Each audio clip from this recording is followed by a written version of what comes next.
Bonjour à toutes et à tous, bienvenue dans le 6e épisode de notre série sur le journalisme de solutions réalisé par l'Académie France Média Monde et CFI. Je suis Zéphirin Quadio, journaliste à RFI et nous voyons ensemble comment intégrer le journalisme de solutions dans une rédaction.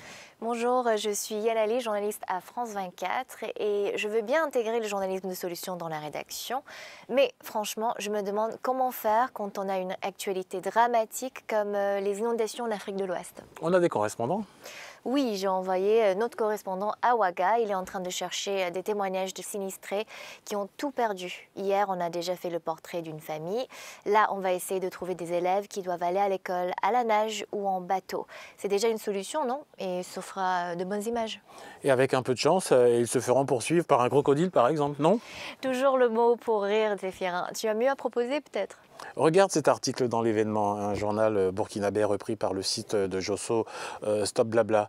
On y raconte comment les habitants d'un quartier à Ouagadougou, justement, se sont mobilisés pour construire des ponts pour faire face aux inondations. Pas sûr que ça fonctionne avec tous les sujets. Je ne l'ai jamais prétendu, mais j'en ai aussi un peu marre de passer pour un charognard. Alors face à une catastrophe, je me pose à chaque fois les mêmes questions.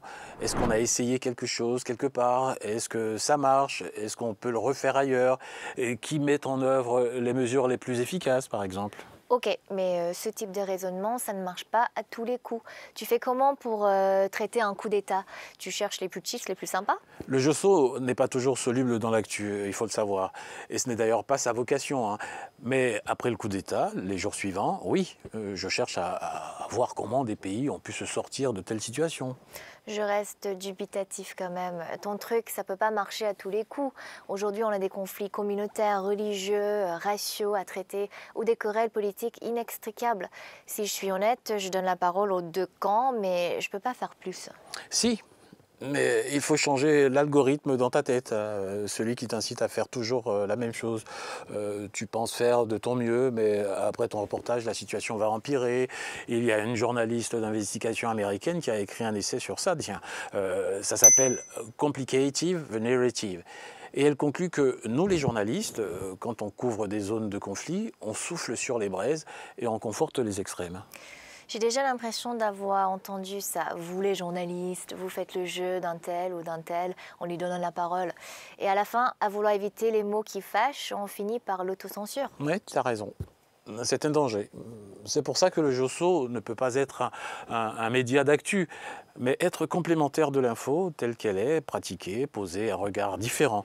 C'est le journalisme à deux yeux. Tu me citais tout à l'heure la couverture des conflits interethniques. Il ne s'agit pas de les nier, mais de regarder comment on peut les combattre, comme ces reportages de Tchad Info sur les jeunes de #NoLimites qui combattent le tribalisme et les haines religieuses.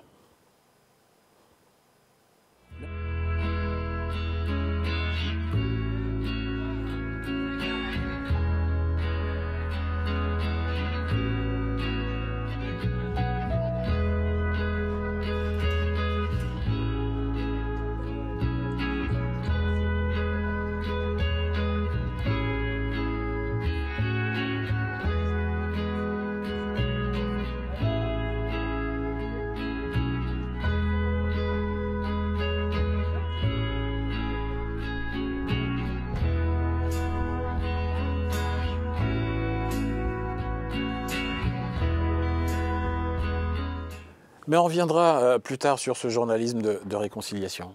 Ok, on a compris Zéphirin. Le Josso, c'est un peu un état d'esprit, une nouvelle façon de penser le journalisme. Mais franchement, j'ai le sentiment que dans le flux de l'actu, on aura rarement l'occasion de mettre en place des bonnes résolutions. Mais c'est pour ça que le Josso est souvent déconnecté de l'actu justement. On ne suit pas le même agenda. C'est souvent une rubrique dans un média comme Le Figaro demain, le Plan B du Monde ou la rubrique Solutions de Nice Matin. C'est parfois un média à lui tout seul. Rien qu'en France, tous ces journaux sont imprégnés de Josso à quasiment toutes les pages.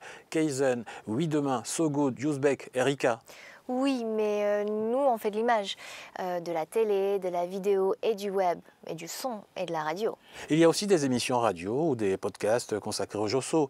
Et il y a des télés qui ont des rendez-vous, solutions, y compris dans les JT de grande écoute sur le web. Le Josso irrigue des sites innombrables. Ok. On s'y met alors, ça a l'air simple en fait.